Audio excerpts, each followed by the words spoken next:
5 science-backed reasons men should ejaculate regularly and how often. Robert's story.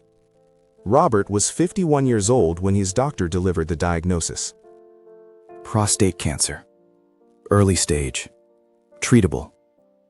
But the word itself, in the small, quiet room with the fluorescent light and the paper on the examination table, landed like something physical.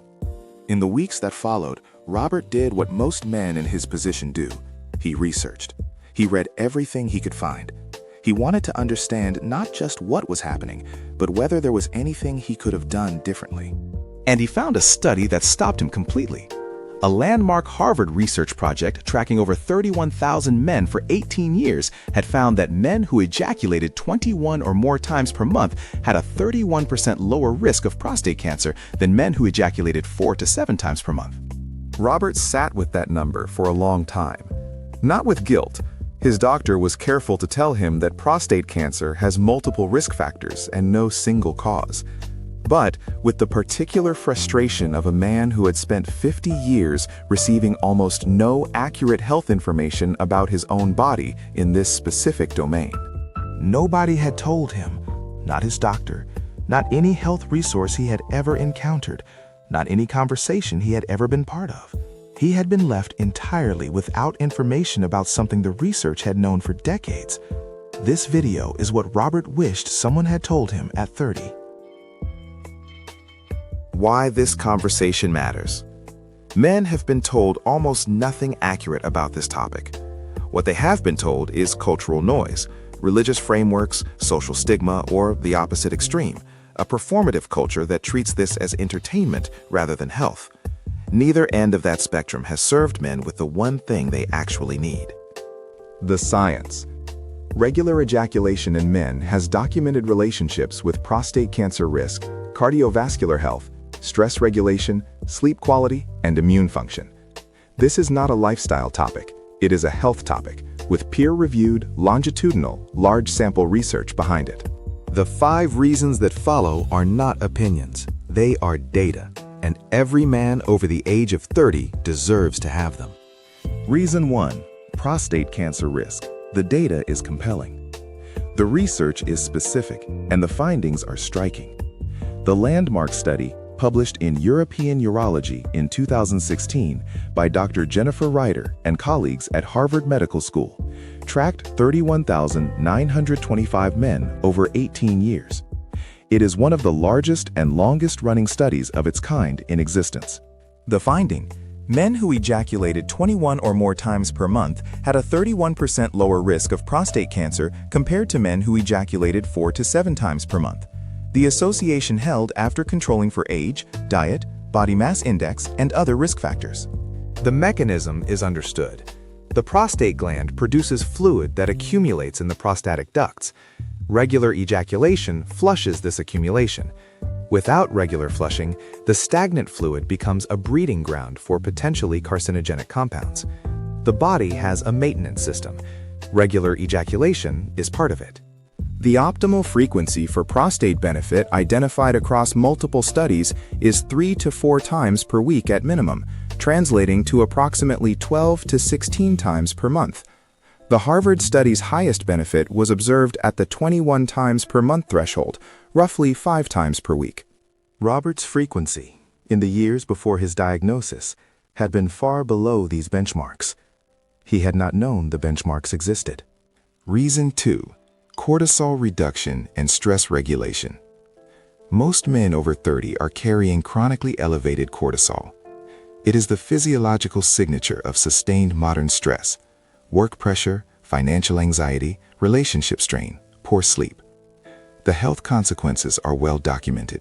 What is less well known is that ejaculation is one of the few reliable, immediate chemical mechanisms for cortisol reduction available without medication or extensive meditation practice. The mechanism? Ejaculation triggers the release of oxytocin, the bonding and calming hormone, and prolactin, which promotes relaxation and satisfaction. Simultaneously, cortisol levels measurably decrease in the 30 to 60 minutes following ejaculation. Research published in Biological Psychology found that individuals who had engaged in sexual intercourse showed significantly lower cortisol responses to subsequent stressors than those who had abstained. The stress buffer effect was specific to ejaculation and was not replicated by other forms of physical activity. For men who struggle with chronic stress and the health consequences that accompany it, elevated blood pressure, disrupted sleep, inflammatory markers, immune suppression, this is a documented, accessible, physiologically grounded intervention. Not a cure, a tool, one that most men's health conversations never mention. Reason 3. Sleep quality.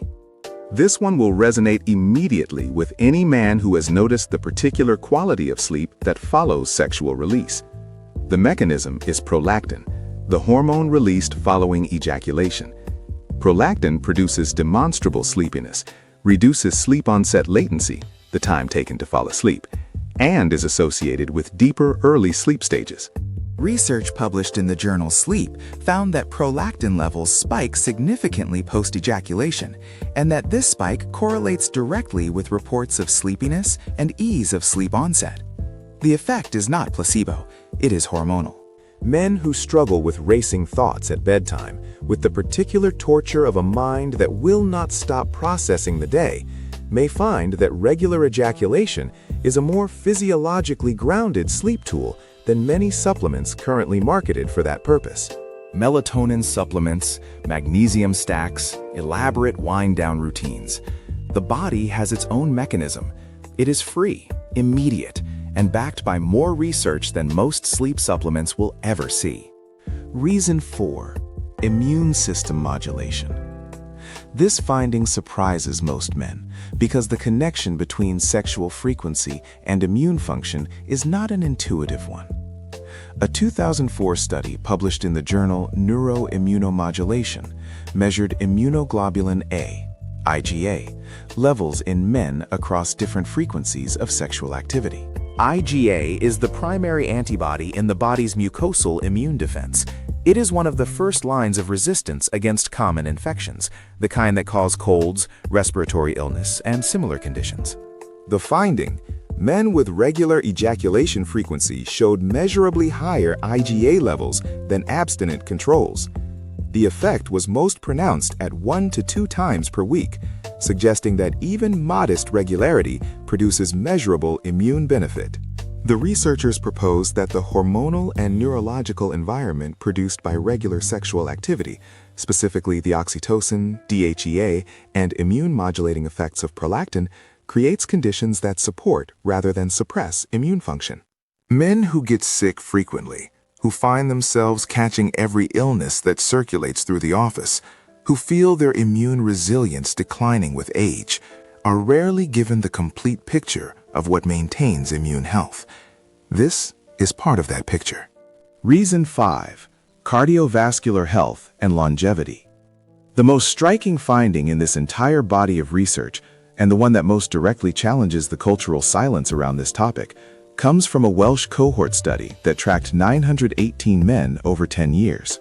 The Caerphilly cohort study, published in the British Medical Journal, found that men with high orgasm frequency had a 50% lower mortality risk than men with low frequency over the 10-year study period. 50% from any cause. The researchers controlled for age, social class, pre-existing health conditions, and a range of other confounding variables. The association remained robust. The proposed mechanisms are multiple: the cardiovascular exercise effect of sexual activity, the cortisol reduction and stress buffering effect, the sleep quality improvement, and the immune modulation, all combining to produce a cumulative health profile that meaningfully reduces mortality risk over time. The researchers were careful, as all good scientists are, about the limits of correlation. But the association is large, sustained, and consistent with the mechanistic research across all 4 previous reasons. Your body maintains itself through use. This is not indulgence. This is maintenance. The frequency question: how often? The research gives us specific benchmarks. Let's be direct about them. For prostate cancer risk reduction, the most significant documented benefit, the Harvard study identifies 3 to 4 times per week as the minimum threshold for measurable benefit, with the greatest risk reduction observed at 5 or more times per week. For immune function benefit, the Neuroimmunomodulation study identified 1 to 2 times per week as the threshold at which IgA levels showed the most consistent improvement. For stress and cortisol regulation, the benefit is acute and present at any frequency, but consistent regularity, at least 2 to 3 times per week, is associated with lower baseline cortisol over time, rather than just temporary post-event reduction. For sleep quality, the prolactin effect is present at any single event, but is most reliably integrated into sleep quality when frequency is consistent rather than sporadic. The practical synthesis, 3 to 4 times per week, represents the frequency at which the majority of documented health benefits are activated simultaneously. This may be achieved through partnered or solo activity. The research does not distinguish between the two for the physiological outcomes measured. What the research does identify as important is consistency over time rather than occasional high-frequency bursts. The benefits are cumulative. They accrue over weeks and months of regular practice, not over a single period of intensity. What gets in the way and why it matters. Robert, in his research after his diagnosis, identified several years in his 40s during which his frequency had dropped significantly. Not because of reduced desire. Because of the accumulation of everything that reduces male sexual frequency in midlife: chronic work stress, poor sleep, emotional disconnection in his marriage, the subtle but persistent effect of elevated cortisol suppressing libido. This is the pattern most men in long-term relationships or demanding careers will recognize. The health behavior that the research identifies as important is precisely the one that life circumstances most consistently undermine. Dr. Michael Eisenberg at Stanford University, whose research on male sexual health and fertility has been published across multiple peer-reviewed journals, has identified chronic stress, sleep deprivation, and relationship disconnection as the 3 most consistent suppressors of male sexual frequency in men over 35. All 3 are addressable. None of them require medication. The stress management and emotional regulation work this channel has covered in other videos, the decompression rituals, the emotional availability practices, the quality of the relationship's intimate life are not separate from this conversation. They are directly connected to it. A man who is less stressed, better rested, and more emotionally connected to his partner will maintain the sexual frequency that the research identifies as health protective more naturally and more sustainably than one who is not. The health behavior and the relationship health are the same system. Close. Robert's outcome. Robert's cancer was caught early. His treatment was successful. He shared his research, including the Harvard study, with his doctor at a follow-up appointment. His doctor confirmed the findings and admitted with some candor that these were not conversations that typically happened in standard men's health checkups.